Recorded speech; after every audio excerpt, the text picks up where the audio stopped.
عاجل. رئيس اتحاد كرة القدم المصرية يفضح الجميع بسبب المغرب. لن تصدق ماذا قال عن المغرب. لنشاهد التفاصيل. قبل أن نبدأ اشترك في القناة وفعل الجرس واضغط على الإعجاب للفيديو ليصلك كل جديد. اعتبر أحمد مجاهد الرئيس السابق للاتحاد المصري لكرة القدم أن المغرب كاتحاد كروي عضو داخل تنفيذية الكونفدرالية الإفريقية لكرة القدم يتضرر من الأقاويل التي تتحدث عن تحكمه في الكاف.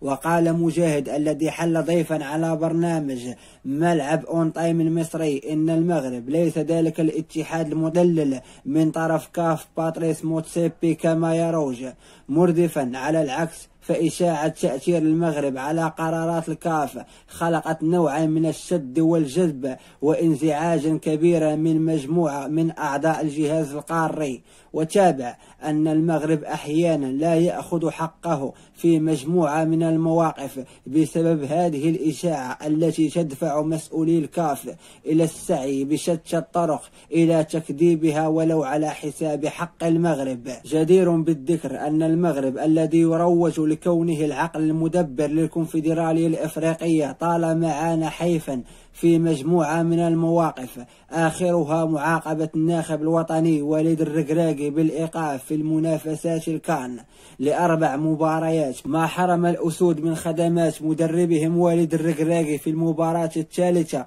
من دور المجموعات قبل أن يتم إسقاط العقوبة في مرحلة الاستئناف. وباتت مجهودات الجامعة الملكية المغربية لكرة القدم لتقوية الموقف الإفريقي في المشهد الكروي الدولي تقود متجع الاتحادات المحلية في إفريقيا.